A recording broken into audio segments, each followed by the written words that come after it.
You probably stopped paying 20 bucks a month for coding assistance. You can get Kimi K2.6 and MiniMax M2.7 for $0 with zero configuration. And the best part, it actually tests and validates its own code before it gives it to you. And yeah, look at that. It literally just generates the HTML, CSS, and JavaScript in separate modules, automatically writes it all straight into the files. And honestly, the output is so good. It even runs that validation script behind the scenes before it hands the code over to me. You get a really beautiful web page out of it, especially if you give it clearer prompt instructions. Welcome to Cambo tutorial. I am Hein. Today I'm going to show you how to install and use an AI coding assistant. So let's get into it. Alright, so if you clicked on this video, I'm guessing most of you are developers or working in something related to tech. And yeah, I'm going to assume you already have VS Code installed on your machine. If not, go ahead and do that first and then come back. So the first thing we need to do is install an extension.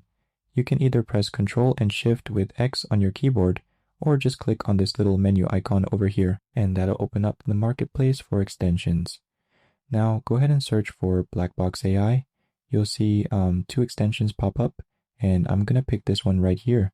Yeah, this one specifically. Go ahead and hit install, and we're good to go. Over on the left panel, you've got the Blackbox chat.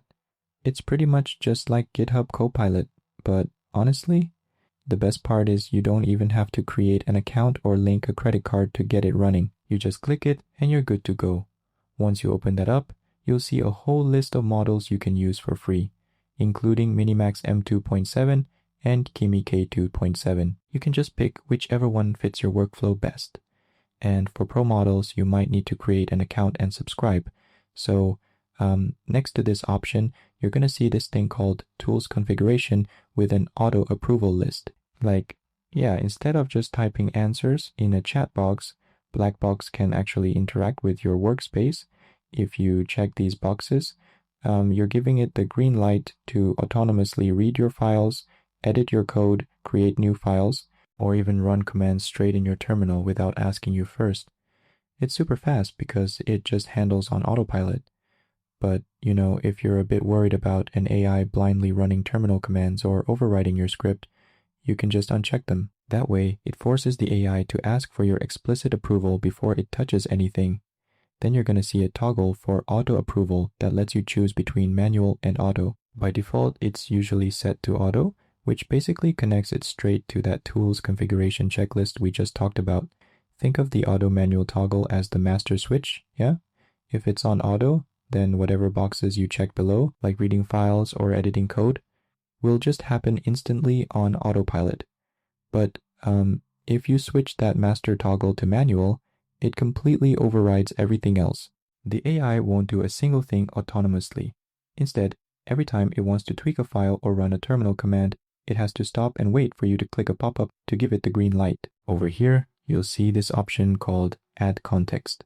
Honestly, it's a lifesaver. Instead of you constantly copying and pasting stuff like a robot, this feature just lets you hook the AI directly up to your actual workspace. You can literally just click a button to feed it your live terminal errors, specific files, or even paste a URL to fetch a documentation page on the fly. It basically gives eyes on your entire project.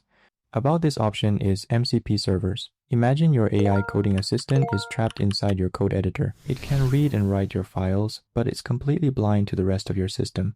Example, it can't see your live database, it doesn't know what's happening on your server, and it can't talk to external tools. That's where MCP comes in. It stands for Model Context Protocol, and it acts like a universal bridge. Instead of forcing you to copy-paste data, MCP gives the AI a secure gateway to your entire ecosystem. Now, it can safely query your local databases, fetch live documentation, and run external tools to help you build and debug faster. Above this tool, let's say you are working on a project and you have a strict rule. Every time you write a database query, you must use try-catch exception blocks to handle errors so the app doesn't crash, and you want to use a specific log format. Instead of reminding Blackbox every single time you ask for a query, you use create skill. Now, hopefully you get how each of these options works basically. Yeah? Let's actually go ahead and try to create a sample web homepage. I'm going to go with the Kimi K2.6 model for this one, and I already have a prompt ready to go, so let's just paste it in and see what happens. After you submit the prompt, you'll see the model starting to think and respond. Then it starts generating the HTML, CSS, and JavaScript in separate files. Once everything is completed, it will try to run by itself just to check if the source code has the correct syntax and is valid to run. So now let's launch the live server and see how it looks. You can see it now. This is the beautiful homepage it just generated. It looks really good with the CSS and the JavaScript animations. Just a quick tip, if you give it a better instruction prompt, it will definitely produce an even better result. But yeah, this is just my sample webpage. You can try it out yourself and leave your ideas down below. If this was helpful, please give it a thumbs up and don't forget to subscribe to Cambo tutorial. Thanks for watching and I'll see you in the next video.